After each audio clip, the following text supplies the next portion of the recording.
as most of y'all might know, again, welcome. My name is Donald Thompson. I'm with Families for Freedom, and Families for Freedom is a human rights organization. We're based in New York City, and we are made up of non-US citizens who are directly impacted by both the criminal and immigration systems, as well as loved ones. We fight against deportation and detention. And today is just another continuation of a series that we call Conversations With. And today we have César García Hernández, who's a professor and author of, he's the author of this Migrating to Prison. I'm sure y'all see it on the headline. Very important at the moment, given the situation that non-US citizens, migrants are facing in the US, and we thought it would be a good thing to have a conversation with César. Also the fact that our staff and members have also read the book and have a lot of reflections about it. So we'll get into it. We'll speak with César for a moment, and then after that, we'll bring staff in and possibly answer some questions if people do have it. So welcome, César, and again, thank you for agreeing to be on the conversation with us. Thank you so much, Donald. It's really an enormous honor to get to join Families for Freedom and to be part of this series of conversations that Donald and Violeta and the rest of the Families for Freedom team are organizing. It's truly humbling to get to interact with all of you in this way. I wanna draw, as Donald suggested, I wanna draw our attention, which is hard to do, I know. In the last, it feels like every day we live through another series of gyrations in which our attention is just being drawn in one direction or another.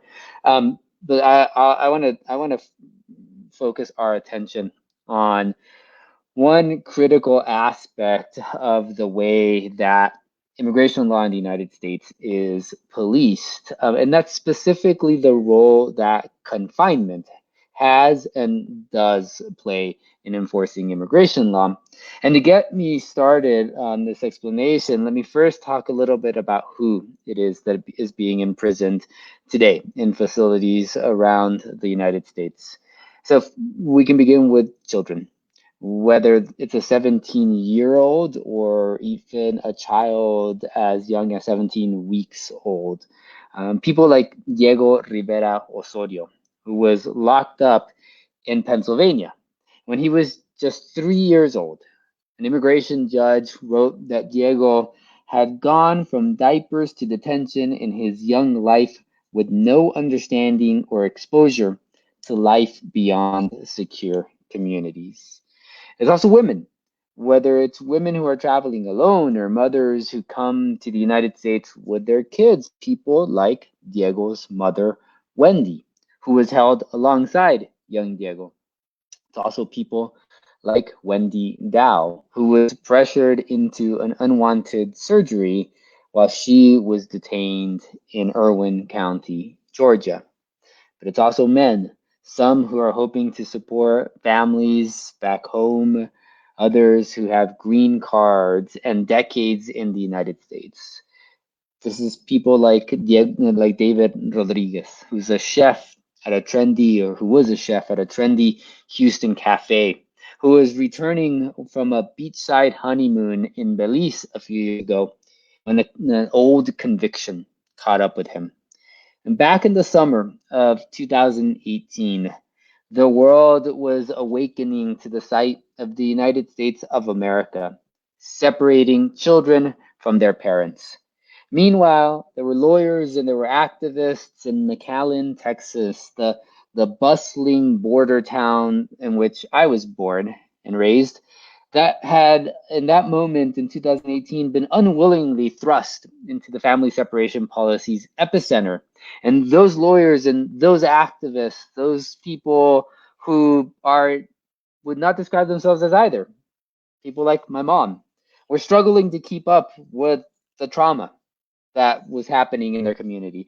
Every day, they were seeing more parents who were walking into federal courtrooms asking about their children who suddenly had gone missing. And while parents were being prosecuted for the crime of entering the United States without the federal government's permission, which has been part of federal law since 1929, there were children, the children who were being sent to privately owned and operated centers where they were being watched constantly and from which they could not leave. So how did we, the United States of America, how did we as a nation get to this point?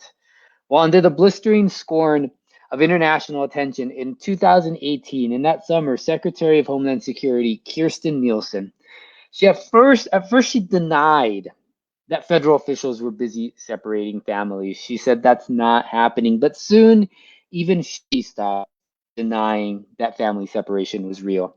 Instead, administration officials attempted to turn attention away from the cruelty of taking children from their parents. They began claiming that this was a necessary response to an unprecedented, intolerable security threat. The tension, Trump administration officials claim, was needed to keep people from coming to the United States. This was the most recent example of federal officials arguing that we have to detain if we are to deter migrants from exposing themselves to danger and us to their illegality. It was the most recent example, but only by a few years.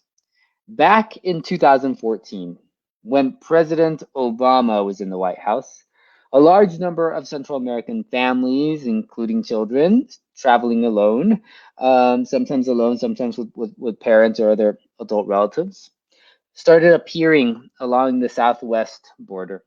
And speaking to Congress that fall, Obama's Secretary of Homeland Security at the time, Jay Johnson, claimed that locking up migrants was part of, as he put it, an aggressive deterrence strategy.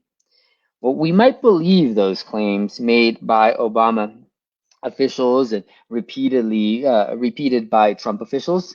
We might believe those claims if only history did not teach us differently. Back in 1954, the Eisenhower administration, the administration of the World War II war hero turned Republican president, shut down several of its long-term migrant holding facilities, including an immigration prison on Ellis Island. The Attorney General at the time, Herbert Brownwell, said that closing the offshore prison with what I think of as a particularly ironic view of the Statue of Liberty, the Attorney General said that that would stand as an example of, in his words, the humane administration of the immigration laws. Well, in November of that year, November 1954, the New York Times reporting about this development wrote this: the last detained alien, a Norwegian seaman who had overstayed his shore leave, was a passenger on the Battery-bound ferry, the Battery into southern Manhattan. But for those of us who think and study immigration law, we know that the word overstay has a particular meaning. It means he came to the United States with the federal government's permission, and at some point that time that he was allowed to be here came and went, it expired, but he was still here, meaning he was here violating immigration law. 4 years after the federal government put this Norwegian seaman on a ferry into southern Manhattan, Justice Tom Clark, who was on the Supreme Court at the time, explained this. He wrote, "Physical detention of aliens is now the exception, not the rule. Certainly, this policy reflects the humane qualities of an enlightened civilization." Well, just as it was possible to take a turn toward enlightenment, it was possible to take a turn away. And so we did. In the late 1970s, the Carter administration hurriedly built up detention centers when Haitians began arriving in large numbers. Oftentimes, they were requesting asylum. By 1982, we had a new administration. Ronald Reagan was in the White House, and Reagan's administration formalized the Carter administration's ad hoc incarceration policy, ordering imprisonment of all Haitians who entered the United States without the federal government's permission. Justifying this policy shift, the Attorney General at the time declared that detention of aliens Seeking asylum was necessary to discourage people like the Haitians from setting sail in the first place. Soon, there were Cubans who would join Haitians as targets of scorn. And by the mid 1980s, the Haitians and the Cubans that were coming in the 70s and 80s then would be eclipsed by Central Americans who were seeking safety from the violence that was racking that region. And they too were imprisoned. They were sent to federal penitentiaries, they were sent to military bases, to prison like detention centers run by the now non existent Immigration and Naturalization Service. Let me tell you about one of those Central Americans, Jenny Flores. Her birthplace, El Salvador, was in the midst of civil war when Jenny headed north. The INS locked her up in a converted hotel surrounded by a concertina, that barbed wire that runs along the top of fences. And for no reason except that she was an asylum seeker who was locked up for requesting refuge in the United States, Jenny was forced to remove her clothing and she was searched. Well, she sued, and decades later, her case still, to this very day, sets the bar for the government's treatment of detained children because Jenny was just a teenager at the time. And whether it was Democrats or Republicans who were occupying the White House, whether it was the Democratic Carter administration or the Republican Reagan administration, the political building blocks of this massive legal architecture of immigration detention run deep and bipartisan. In 1986, the Immigration and Naturalization Service, the predecessor of today's ICE, opened a prison in rural Oakdale, Louisiana. Still there. More remote than Oakdale is the U.S. naval base in Guantanamo, Cuba, where tens of thousands of Haitians were held in the 1990s, spanning the presidencies of George H.W. Bush and Bill Clinton. Eerily similar detention patterns that have become common in recent years. The Guantanamo facility from the 90s included a unit for families. It included another one for unaccompanied minors, and it included one that the residents called Kid Jail.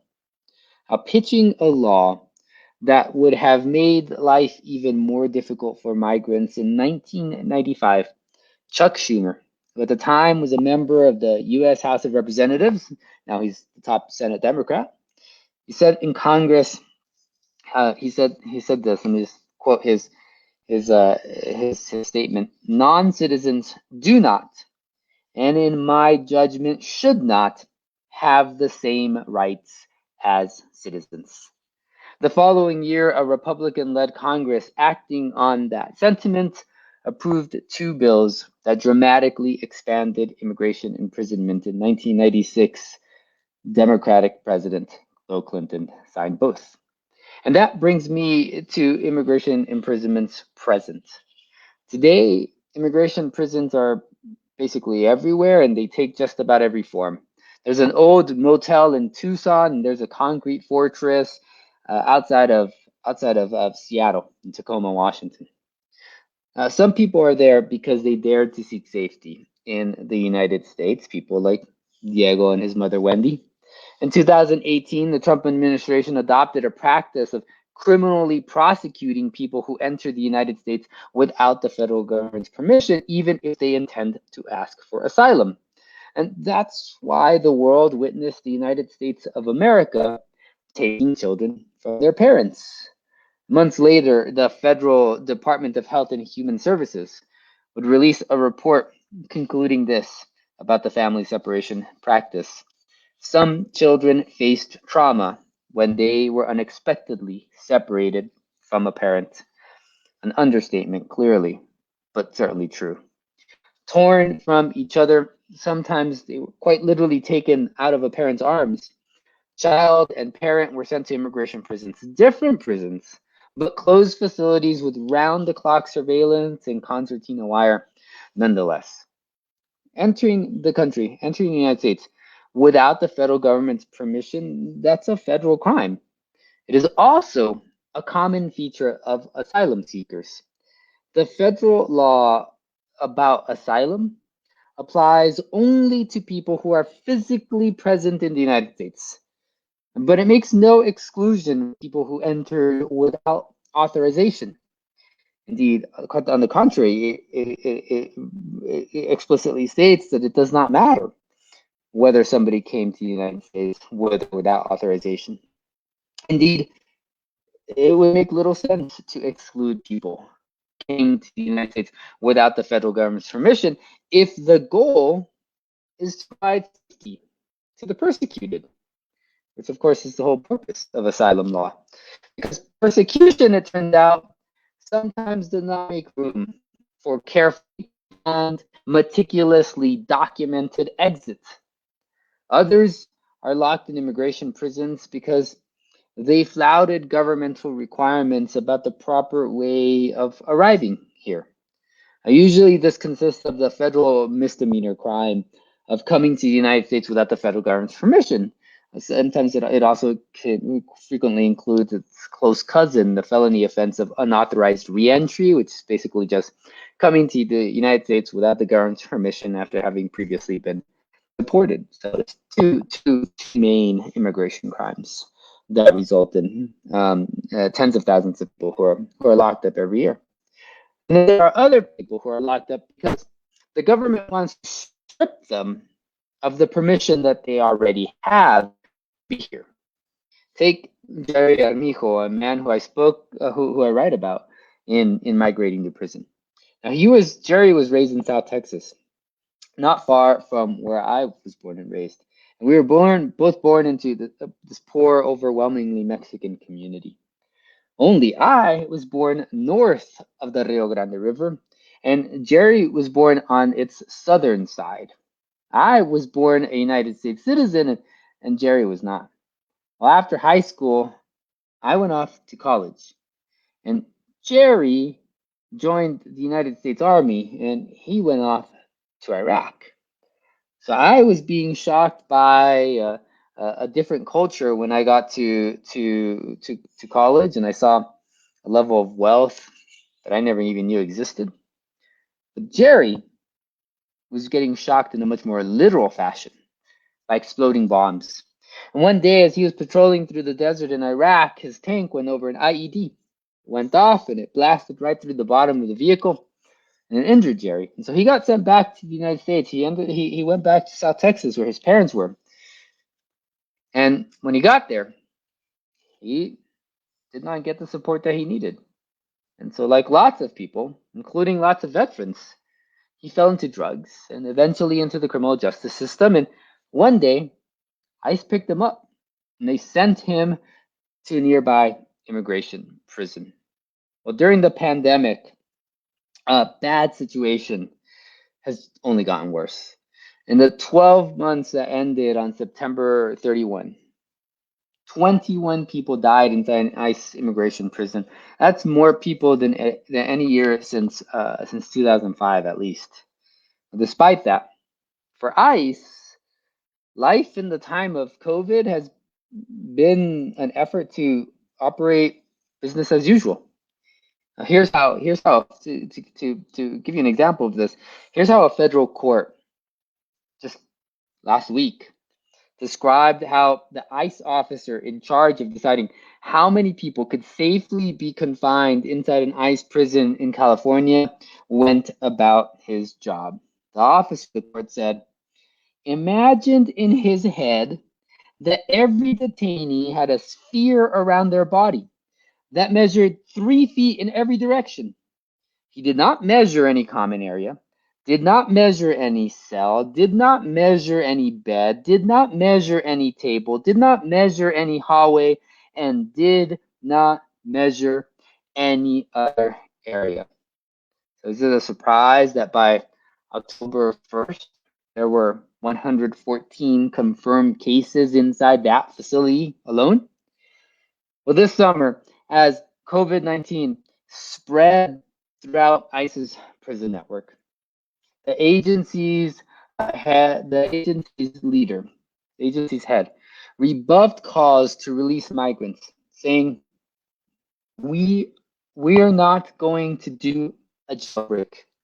Instead of that, the Washington Post recently reported that the agency transferred migrants from a facility that was experiencing an outbreak of COVID to a facility in Virginia where the virus was at the time under control. Well, not surprisingly, soon it was no longer under control. Well, why did ICE do this? Because it wanted to deploy specially trained law enforcement personnel to Washington, D.C.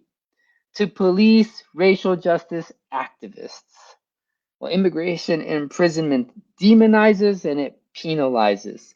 Sometimes it happens more often, other times it happens less often. Whatever the population count at a particular time, most of the time it's people of color who are that primary targets, and all of the time people of color who are suffering. It's a familiar story, a frequent tragedy, but also fruitful ground for organized resistance. Activists and scholars, artists and lawyers, migrants and citizens, all manner of people are busily engaged with the work of decriminalizing migration and stigmatizing migrants. For the close, let me paraphrase a concrete vision that Angela Davis, the unparalleled Angela Davis, describes in her collection of her essays and lectures, Freedom is a Constant Struggle. She says that if we are ever to build a society without racism, it will have to be a world without prisons. Well, to this, I will add that if we are ever to build a society where racist policing practices do not tear apart families, where they do not undercut communities, and where they do not subvert the legitimacy of the law, then it will have to be a world without immigration prisons. But that's another topic. So I'll stop there and I look forward to your thoughts and to our conversation. Thank you. Wow, Cesar, thank you very much for dropping it like that. There's a whole bunch of things that I would like to ask, but also we got members who have questions and would probably love to join in. But a couple of things you did mention as you're going through. You mentioned a whole bunch of things that I wrote down, and I won't ask as much, but you laid out the foundation of the enforcement and the building of these detention centers. And in your book, you spoke, I think your last chapter is about abolishing prisons or abolishing immigration prisons in particular.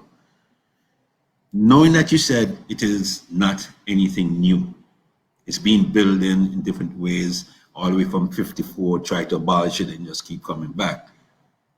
There is a current conversation about abolish ICE, and I think you laid out a kind of critique of that concept. I don't know if you want to expand on it a bit more, but for me, the conversation is happening, and do we abolish ICE? Do we dismantle the system?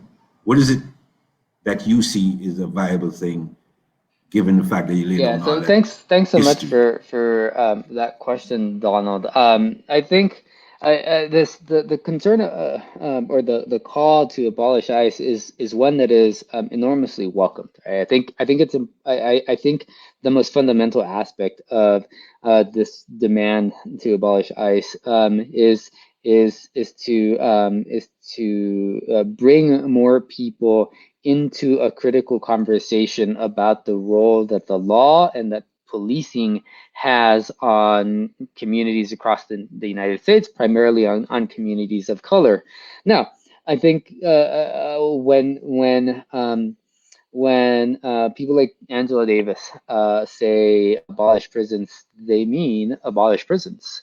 Angela Davis is an abolitionist. When I say abolish immigration prisons, I mean abolish immigration prisons. I mean close them down. I mean repurpose the physical structure. If that can be done, and if it can't, then tear it down. I mean, retrain the people who currently make their lives from working inside these facilities, and for the people who are currently locked up in those facilities, I mean, let them go. Not with ankle bracelets strapped to their bodies, not with apps they're required to download onto their phones, and that track them every second of every day, but let them go into the communities that they in many instances are already a part of, and that are more vibrant because of that. But I think the concern that I have with this the newfound interest in abolition, and specifically in abolish ICE, is when this is the possibility that this gets co-opted by elected officials, specifically members of Congress, because the it's not if the call to abolish ICE becomes so narrowly defined as to mean to impose some commonsensical limitations on ICE's current power, or to reduce the number of people who are currently who ICE gets money to detain, whose budget allows them to lock up, then I think that we've lost the opportunity that, frankly, people across the United States have lost their lives in a very I mean that very literally, to make this moment in our history as a political community possible. And so I think for me, for somebody who does imagine a world in which there is a legal system that operates without these facilities, and there is a legal system that functions without the need for prisons, and without the need for an immigration police force itself, then I think it's absolutely critical that we continue asking the question about what it is that we want to accomplish through our legal system and through our legislative system that creates laws, and to the extent that prisons do not fit into that, then I think we need to be really clear that watering it down, making it profitable for members of Congress to take over the energy that activists and organizers are spending so much time developing, and that people are putting themselves on the line to keep very little way to keep propelling forward and to keep making more robust, then I think that would be an enormous disservice to all of those folks, to people like you all, and so I am very skeptical of the conversations that end up happening, emanating out of places like Washington, D.C., and to a lesser extent, many state capitals and city council offices. But I encourage and support fully activists and organizers continuing to have these conversations about what the legal system can and should, what the role of the legal system can and should be when it comes to regulating the lives of migrants. Wow, definitely glad for that, because we got a list of questions here from some of our members that you just addressed to me in a couple of ways in regards to the for-profit and what legal challenges are and stuff like that. But I see that we have other staff members on who may have questions, or I know everybody have read the book. So Violetta, Munera is on, and so is Fanta, Fofana, Melinda Samuel, and Brianna Stegel. Those are staff members. Welcome if y'all have anything to ask, because y'all know I can probably go on and on, so take this chance.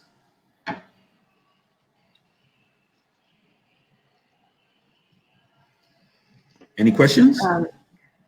Sure. I guess first off, thank you for that great summary. Just to lay the kind of background to this conversation, our staff did read the book, and we had written reflections and conversations. And as you were talking about the book, some of those conversations jumped into my mind for sure. So I'm actually hoping that maybe some of the folks that participated in those combos share some of that. But yeah, I guess for me, like a chapter that really stuck to me, that spoke to me, and to, I guess because I've been doing this work for over 3 years now, was the immigration prison archipelago, and just like all the stats and all the realities of the like immigration prison industrial complex, and a lot of like the reflections that you had like towards the end around like labels and rhetoric and just different kinds of narratives of underservingness were really important for me, because a lot of the work that we do is around shifting narratives. So I want you to talk a little bit more about that. I guess the conclusion in that chapter where you kind of state how it is a political tool that basically in some ways works more to divide us than to unite us, especially when we talk about just the labeling and the rhetoric. Yeah, thanks so much for that. This concept of the prison archipelago. So that's not originally my concept at all. I repurpose it very consciously from Solzhenitsyn's famous Gulag archipelago. Solzhenitsyn famously wrote a gruesome depiction of Soviet gulags, Soviet prison camps, and so I very deliberately use that framing because I think there's some key similarities. I mean, these experiences are certainly not equivalent. No prison experience is ever equivalent to another experience. I mean, no experience really is ever equivalent to another. But I think there's some key similarities between the Gulag, the archipelago that Solzhenitsyn was writing about, the archipelago that I'm writing about. First, these places are physical locations that are used for a political purpose, and they exist as a source of fear. Right, the number of people who have to be taken to one of these places, forcibly taken to one of these places, is minuscule compared to the number of people who are affected by the existence of these places. And that distinction is possible because of the symbolic role that the prison takes on, which is to be the source of fear, the source of forced compliance to an expectation that migrants and that people who are in communities with migrants who may be dragged into these, may be taken away into these facilities, are forced to acquiesce to a level of compliance with the expected role for migrants. Exploitable labor, to be politically detached, right? And so the immigration prisons today, they exist, and the federal government feeds lots of people into them, but there's lots more, right, that who are affected by that.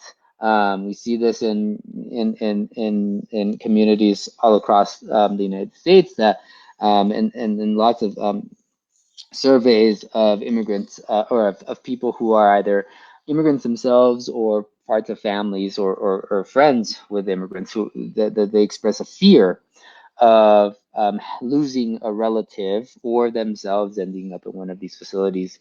So the symbolic aspect of the archipelago is similar. The isolation, the physical aspect of of these prisons is similar. So an archipelago is a series of islands, right? And the immigration prison network that the Immigration and Customs Enforcement Agency runs, for example, is several hundred prisons that the biggest ones, the largest of these facilities, are really in the middle of nowhere. Places like the one that I talked about, where the ICE officer went around imagining 3 feet circles. That's in Adelanto, California. It's an isolated part of California. There's some of the largest facilities are in places like Florence and Eloy, Arizona. These are these are just tiny little towns that are in the middle of the desert, between Phoenix and Tucson, but really, I mean, only technically so, really right out of the way. Florence in particular is this really odd place because uh, um, it's just a prison town. I write in the book that Florence, it feels like Florence makes prisons in the way that other places make cars. That Detroit make more made cars, or other places make other goods. It feels like Florence makes prisons. And what I mean by that is when you approach a typical prison, and you come up to it, and it's really clear where the prison starts and where the prison ends, because all of a sudden you approach and there's a security barrier. Maybe the exterior one is just a chain link fence, or something along those lines, some other sort of marking. But in Florence, when you're driving through the streets, there's so many prisons: state prisons, federal prisons, juvenile prisons, adult prisons, prisons for men, prisons for women, prisons of every kind of federal government agency, that when you're driving down the street, you're surrounded by the exterior fencing of multiple facilities. So it actually feels like you're driving in a prison, even when you're just on the public road, right? And I've never experienced something like that outside of Florence. But Florence it's in the middle of nowhere. It's just it's hard to get to, and as a result, people don't. And if people are not going to these places, then no one knows what's happening in those places except the people who have an interest in not sharing what's happening, and to the guards and the staff, right? And then the people who have no option, right? But because they're detained there. So the oversight function that's at the core of democracy doesn't operate in these places if there is no one to oversee what's happening in those, and then to come out and talk to others. And that doesn't have to be a lawyer. Lawyers are lucky in that we're privileged because we can force our way into places legally, but it doesn't have to be lawyers. It could be social workers, it could be clergy, it could be organizers, activists, and it certainly can be family members, right? People, it's just people who care. And so I think that archipelago notion is one that creates and helps to create an image of just how remote these places are. So I hope that it does that, and it sticks in people's minds. And I think that it is operating in the way that I hoped that phrasing would.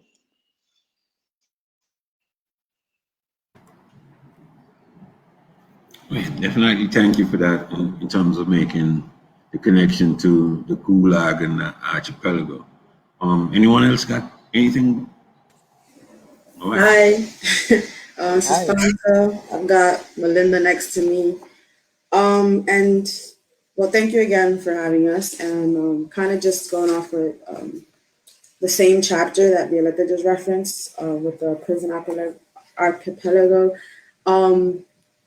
Like in the beginning, you know, you talk about this Ethiopian Jew who had run away with his family to America, and well, he grew up here and ended up with convictions, and then essentially was put into prison, right? And he was put into Varick Street. I think that's what we were saying. And I think that just like brought into my mind like a conversation on like what Afro immigrants are going through in America, because a lot of people don't really talk about that. You know, people don't really focus on African American. When they think of immigration, they just always think like, you know, Latin America, Mexicans, and just, you know. And then there's also a part in that chapter where you talk about how ICE swoops into like a family's life, like a SWAT team, where they just come, knock on people's doors, and they just take families away. And that part like stuck out to me just because that did happen to me and my family. And in the same year that you mentioned as well, like you're talking, in here it says 2007, so it was the same year. And you give a statistic where you said in 2007, or between 1998 and 2007, the federal government deported 108,439 parents of U.S. citizen children. Mm-hmm. And like, as I was reading that, I realized that my own father is part of that statistic because he was deported in 2007. So my question, I guess, would be just like, and you know, we have Melinda here who's gone through the system, Donald's gone through it. So and we have a lot of our own members who are Afro immigrants who have gone through the system. So it's just like, how do we like get people to include Afro immigrants into the conversation? How do we get them to think about it? Because a lot of times as organizers and as a staff member of Fans for Freedom, we're on the street and we're talking to people. A lot of, like, you know, they could be Haitian, Jamaican, whatever, and we're talking to them and they think that nothing's going to happen to them, that they're fine, you know, and they're like, oh, I have a green card, I'm okay.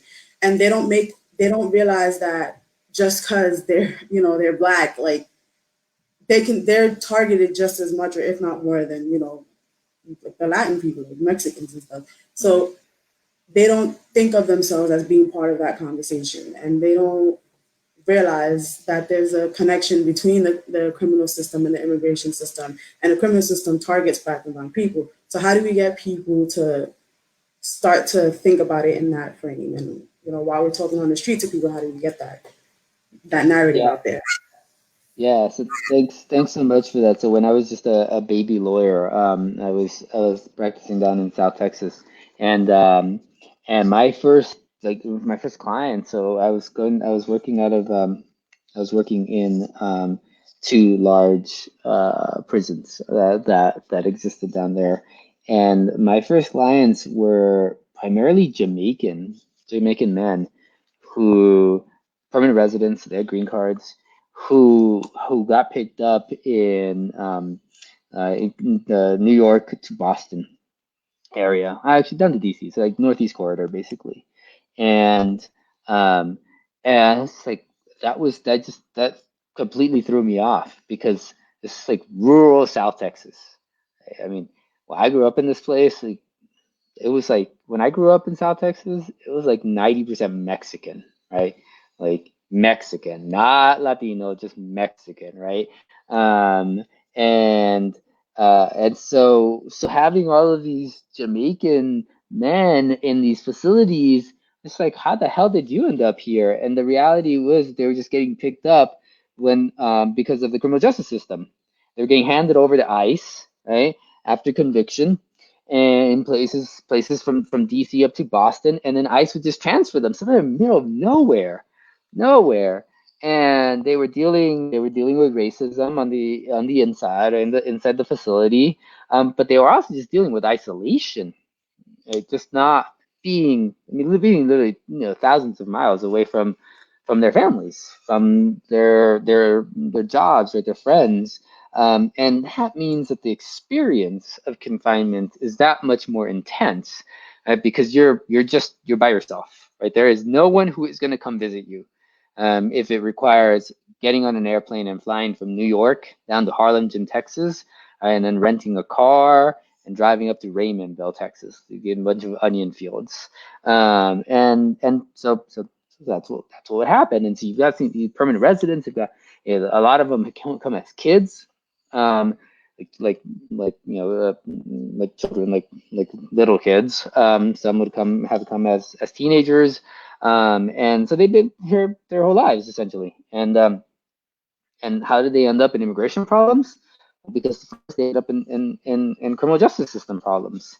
And the NYPD and the police in suburban DC aren't going around saying, well, that black guy was born here, so we're going to target him, but that black guy was not born here, so we're not going to target him. Right? No. When we see the racism that's injected into the criminal justice system play out, it doesn't distinguish between somebody who's a United States citizen and somebody who's got a green card or some other basis for being here, or sometimes not a basis for being here. The local police are enforcing the criminal laws in the same racist manner, without regard to whether or not somebody's a U.S. citizen or not. But the criminal justice system is keeping an eye on that. Right? The criminal justice system is keen to identify when an individual who is in the custody of local police can get sent off to somebody else, for political reasons and financial reasons. So the politics of it are such that in places that are dominated by conservative politicians, elected sheriffs primarily, there is a political value to having a tight relationship with ICE, so that you can curry favor in the sort of Trump style currying a favor with voters. But in a different way, financially, the politics of it are subsumed to or become bipartisan fairly easily. Because once a local police department or sheriff's department hands off a person who's in their custody, then they're no longer paying for that person.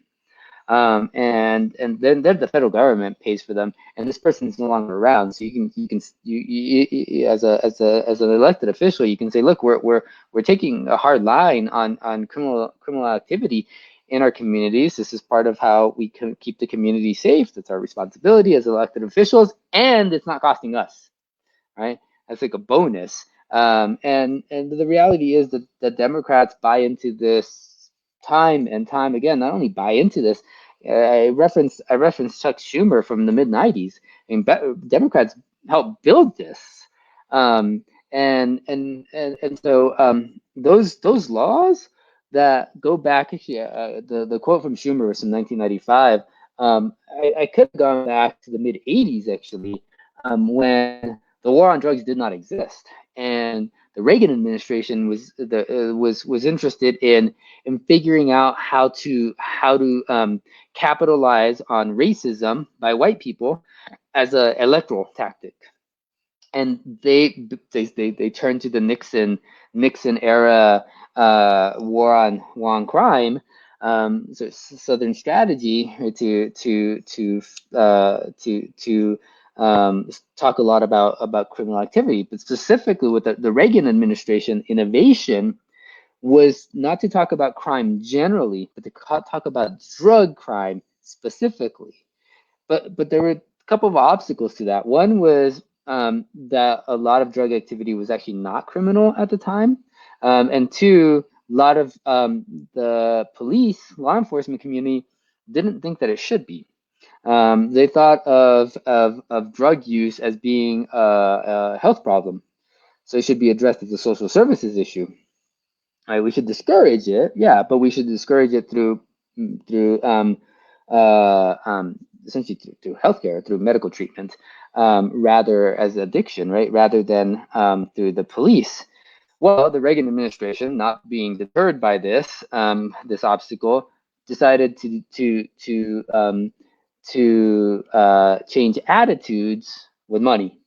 And so they started to push through Congress a series of laws that, one, criminalize at the federal level a lot more drug-related activity, but two, started attaching a lot of federal money to state and local efforts to criminalize and police this activity. So they enacted laws like the Anti-Drug Abuse Act of '86 and the Anti-Drug Abuse Act of '88, which collectively, so one of the things that they did is those laws created the 100-to-1 crack cocaine disparity. Right, so very much an important moment in the early years of the war on drugs. But they also did things like enact civil forfeiture laws, which allowed local police departments and sheriff's departments to keep a portion of the revenue that they obtained from seizing vehicles, clothing, weapons, homes associated with crime. So they created a really clear financial incentive for local police departments and sheriff's departments to start prioritizing drug activity, right? That's how we create, as a legal matter, as a legislative matter, that's the moment in which the war on drugs is created. It's also the moment in which the immigration prison system is created, because those laws also give us the aggravated felony. With this whole definition in immigration law, it says if you're convicted of an aggravated felony, you got to be detained and you're almost certainly going to be deported, right? It gives us the Immigration Act of 1990. When George H.W. Bush signed it, he said, I'm going to paraphrase, but he said something like, this represents the centerpiece of my administration's war on drugs, right? The Immigration Act, war on drugs. And so to folks like Bush, to folks like Schumer, Clinton later, these were the idea that we should go after drug crime and we should go after immigration activity, and migrants themselves were hand in hand. Now, who were they pinning drug crime on? On Black people, right?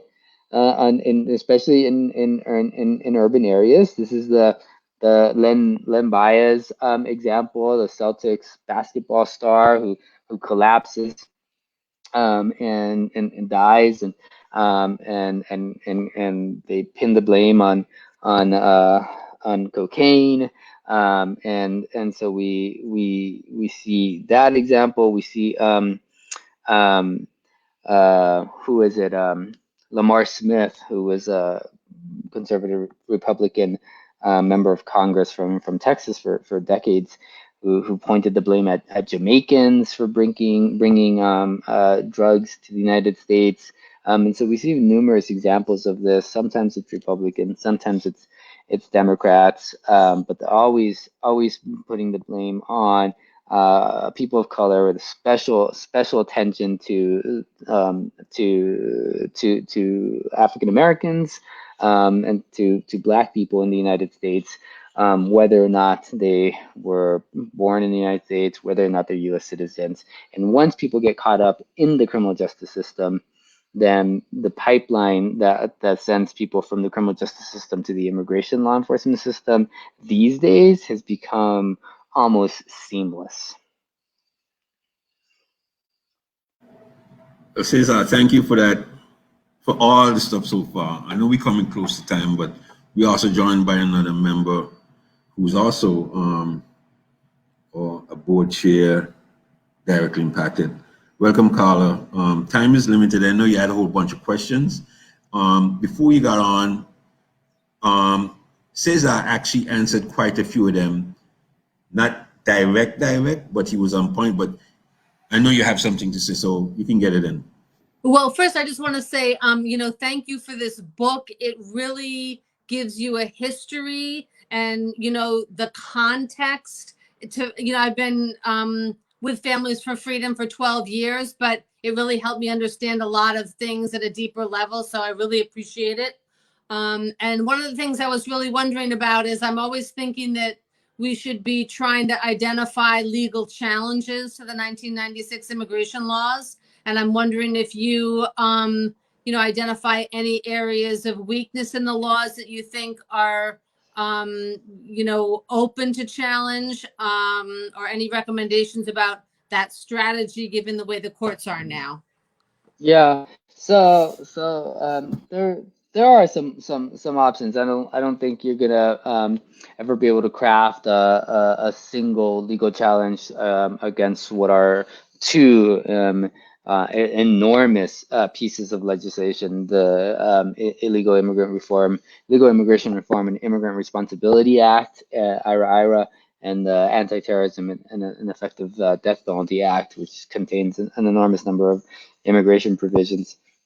Excuse me, but there are some pieces of those two sweeping laws that are susceptible to challenge. One is, I think, access to counsel. So there is the right to appointed counsel in immigration court proceedings, and so this precedes 1996 to be sure, but it was I think it worsened by the sheer number of people and types of and reasons for which INS at the time, ICE now, can detain people. So I think the 96 laws really augmented the problem that existed. And one fruitful challenge is a series of claims against the lack of government paid counsel, the government finance counsel, for people who are incapable for one reason or another of fully navigating the immigration court system on their own. And so we've seen successful challenges brought under the Americans with Disabilities Act and under the Rehabilitation Act, specifically Section 504 of the Rehabilitation Act, which basically ensures that people have reasonable accommodations to be able to access other government rights. So in immigration court, there is actually a right to counsel. There's a right to contest evidence. Section 504 of the Rehabilitation Act requires reasonable accommodation to access those separate rights. And so under that, there have been some fruitful challenges brought on behalf of people who are mentally ill, and also some efforts to do so on behalf of children. Now, the efforts on behalf of children, admittedly, had some initial success, and that was reversed actually by the Ninth Circuit. Ninth Circuit tends to be among the more liberal of the circuits, so they're having trouble there. That tends to be a bad omen in less hospitable circuits. Nonetheless, I think some of the folks who are litigating those cases are looking at the Rehabilitation Act as well as due process claims to continue to expand to access to counsel by on behalf of children. And so these are starting with the most sympathetic groups of people who are so severe, so mentally ill that they can't navigate the system. So I think that there is some possibility there. I actually think the due process clause can be even more helpful under the current circumstances in which there is a great danger to anyone who is held in a congregate setting, like a prison. Doesn't matter what the legal reason for the imprisonment is, criminal, civil, minor, major, doesn't really matter. And we're actually seeing courts being fairly receptive to this in the pandemic. And I think for me, one of the few silver linings of the pandemic is the sense that courts have been really receptive to claims that advocates are bringing on behalf of detained migrants, specifically in ISIS facilities, because ICE is doing what it's always done, which is try to lock up as many people as possible and try to keep them there for as long as possible. And in the past, courts were super deferential to that, always deferring to the government's claim that, well, this has to be done because either these people will disappear or they're dangerous. And now, because of the pandemic, they're balancing against that the danger to the people inside the facility, both the detainees and the employees, from being in these facilities. And they're seeing that people are getting sick, people are dying, and ICE is trying to lock up as many people as possible for as long as possible. And so the courts are taking a more critical eye toward, well, the claims that ICE has forever been putting forth. We have to do this because either people will disappear, they won't show up for the hearings, or people they'll go and hurt other people in the community. And so I've been somewhat pleased to see that judges are taking a hard look at that, really for once, for the first time, and saying, well, are these people actually, is this person actually gonna disappear, or will they show up? Or is this person actually gonna endanger somebody? Will they show up? Now, I think we have to be really skeptical of courts, because courts will revert to the norm right away. Once the pandemic is no longer the pressing public health crisis that it currently is. But I think it does open an opportunity for some continued critique of ICE's practices among advocates, because I think advocates have for a long time been really sort of cowed by the sheer enormity of the immigration prison system, and just the sheer complexity of trying to advocate on behalf of people who are locked up in the middle of nowhere. That it's the system's been operating without as much resistance from the advocacy community as it should. And so I'm glad to see that in recent months that has been shifting, and hope that continues to be true, no matter what happens over the next month, no matter what happens over the next with the election and politically, and no matter what happens over the next year with the pandemic. Thank you so much. Yeah, well, we reached the time, the hour, and we do appreciate Cesar for the time. I'm also going to just, I guess, put in for us when we hear advocates. It would be great if we identify. We're looking at the legal advocates when you're speaking of being somewhat cowardly. Yeah. Okay, mostly, cool. I Yeah, do, and not, but to be clear, Donald, I'm actually talking about like the DC, for the Washington DC centered policy people, who I think for up until very, very recently have steered clear of anyone who's been locked up, because it's a hell of a lot easier to make a pitch for the high school valedictorian who goes off to college than it is for the person who's got some convictions on their record and who ICE now has locked up.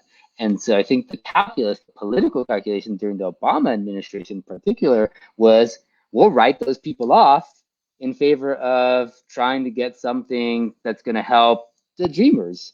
And to the great credit of a lot of young dreamers, they pushed back. And it was really only until the Trump administration that same liberal policy community, based in primarily hovers around DC, started to say, okay, well, we'll get on board with the sense that people who commit crimes or people who are less than perfect, we ought to advocate on their behalf too. And my big concern is what happens if Trump A, loses the election, and B, actually leaves the White House. Big ifs, I know. But what happens if we do have a Biden administration? Are we just going to get a repeat of the Obama years, where the Democratic Party's primary push is to protect the most extraordinary members of our communities at the expense of all of us who are just normal people, right? The valedictorian, high school valedictorian who goes off to Harvard, I think we should all applaud that person, right? And say, you're awesome. But the rest of us also have, there's space for the rest of us in our communities, because most of us are just ordinary people. Most of us are not extraordinary people. Otherwise, the word wouldn't mean what it does. And so that's my big hesitation, my big fear politically about the advocacy community. Well, I got to say you answered at least 3 questions with that one answer, because we put something, yeah, because it is a discussion that we have, but it's also a discussion that our analysis is similar in regards of whoever wins. We will not be the flavor of the month. We are people, and our loved ones are people with criminal convictions. And the stigma is not only present, it's always in the past, and will be in the future when we get removed. Because we will carry with that the deportee, a criminal. Even if you got deported because you overstayed, anyway you go in another country and people hear that you're a deportee, they automatically think that you must have done something wrong. So we understand that families and quite a few of the groups understand where we're going to be either which way. We think with Trump, it's just probably going to get worse.